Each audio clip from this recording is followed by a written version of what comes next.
आखिर और कितने कश्मीरी पंडित आतंकवाद का शिकार होंगे? आखिर और कितने कश्मीरी पंडितों के खून से घाटी लाल होगी?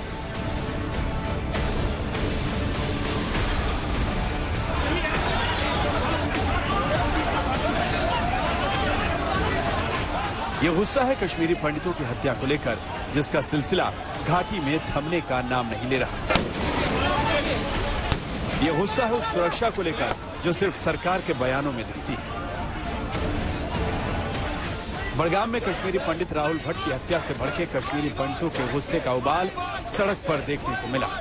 इस समय जम्मू की सड़कों पर उग्र प्रदर्शन हो रहे हैं। कश्मीरी पंडित समुदाय के लोग सड़कों पर उतर आए हैं और सरकार के खिलाफ नारेबाजी कर रहे हैं। इनका कहना है कि सरकार पूरी तरह से विफल हो चुकी है कश्मीरी पंडित समुदाय को सुरक्षा देने में कश्मीर घाटी में, और जो चंद मुट्ठी भर कश्मीरी पंडित घाटी में बचे हैं उनको भी एक एक करके अब आतंकवादी निशाना बना रहे हैं। अगर वो सिक्योरिटी जोन में था, वहाँ पे चेकिंग होती है, एग्जीक्यूटिव मजिस्ट्रेट का ऑफिस है, उसको कैसे वहाँ पे गोलियां मारी गई कि बाकी समुदाय के लोग थे उनको क्यों नहीं छेड़ा गया? बार बार कश्मीरी पंडित को बलि का बकरा बनना पड़ता है।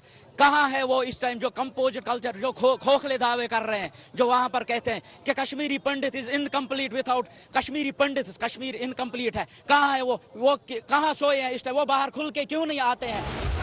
ये बहस तब हुई जब ओल्ड जम्मू और अखनूर के बीच हाईवे को जाम कर दिया गया। स्थानीय लोगों ने बड़गाम में आतंकवादियों की गोली से जान गंवाने वाले कश्मीरी पंडित राहुल भट्ट की हत्या के खिलाफ अपना गुस्सा जाहिर किया। सवाल वही कि आखिर और कितने कश्मीरी पंडितों को इस जंग में जान गंवानी पड़ेगी? आखिर और कितने कश्मीरी पंडित आतंकियों की गोली का शिकार होंगे? ये मुझे लग रहा है कि ये सिलसिला जो है ये चलता रहेगा, और जिस हिसाब से कश्मीरी पंडित कम्युनिटी को टारगेट बनाया जाता है, चुन के नाम से उसको आइडेंटिटी कार्ड चेक करके फिर मारा जाता है, ऐसे हालात हैं वहाँ, और कोई भी सेफ नहीं है कश्मीरी पंडित वहाँ। कश्मीरी पंडित राहुल भट्ट की हत्या से आया उबाल बड़गाम ही नहीं अनंतनाग में भी सामने आया। पीएम पैकेज के तहत घाटी में नौकरी देकर भेजे गए कश्मीरी पंडितों ने सुरक्षा देने में नाकामी पर सरकार के खिलाफ आवाज बुलंद की। जम्मू कश्मीर में कल आतंकियों ने बड़गाम के चडूरा में तहसील परिसर में घुसकर कश्मीरी पंडित राहुल भट्ट की गोली मारकर हत्या कर दी।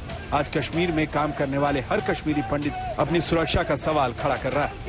वो कैसे उस तहसील में घुस गए, उसके बाद उसका नाम लिया गया और उसकी किलिंग करे कश्मीरी पंडित की दहशत पले। यही 90 में हुआ था, यही 90 में एक किलिंग हुई थी, हजारों को निकालना पड़ा वहां पर। आज मैं कहता हूं, मैं भाजपा की सरकार से हूं, इस वक्त मैं वाइस प्रेसिडेंट भी हूं, मैं काउंसलर भी हूं। हम वहां सेवा करने के लिए, मगर मारने के लिए नहीं गए। हम कहते हैं इस पर प्रोब किया जाए, ये डेलिब्रेट किलिंग क्या है। तो लगता है कार्यालय में ही कुछ लोग हैं जो उनकी मिली भगत, बिल्कुल मिली भगत। कैसे वो घुस गए, कैसे उसने देखा वहां पर ये कश्मीरी बड़े किलिंग कर दी गई है? यही मैं कहना चाहता हूं, इस पे सिक्योरिटी लैप्स है।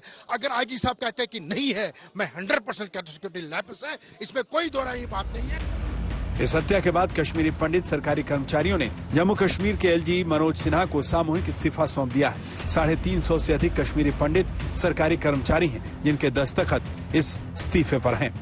अनमोल हम सर्व नहीं करना चाहते हैं और हम लोग सब ट्रांसफर होना चाहते हैं जम्मू वैली। अगर वो हो सकता है तो वेल एंड गुड, अगर नहीं हो सकता है तो हमारा मास रेजिग्नेशन एक्सेप्ट किया जाए।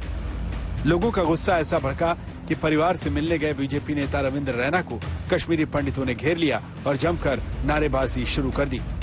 वहाँ के लोगों के लिए वो खिदमत कर रहे थे और वहाँ वो लोगों को अपनी सेवाएं दे रहे थे, दिन रात वहाँ मेहनत कर रहे थे।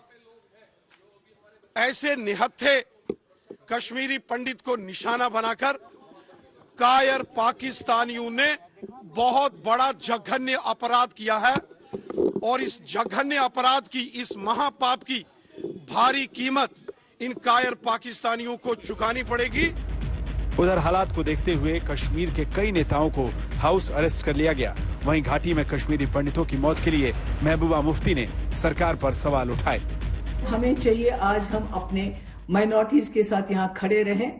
इसलिए मैं अपने तमाम लोगों से इल्तिजा करती हूँ कि आज जुम्मे के दिन तमाम मस्जिदों में हिंदू मुस्लिम भाईचारे की हिफाजत की पुरजोर वकालत की जाए और साथ ही में जो जम्मू कश्मीर का जो भाईचारा है, जो जम्मू कश्मीर का जो इतिहास रहा है, जो हिस्ट्री रही है, कि हम इकट्ठे रहने वाले लोग हैं, एक सेक्युलर स्टेट है, पूरे मुल्क को मैसेज दे ताकि मुल्क में जो इस वक्त सरकार है उनको मुसलमानों को बदनाम करने का मौका न मिले। उधर कश्मीर में कश्मीरी पंडितों के इलाके की सुरक्षा बढ़ा दी गई है।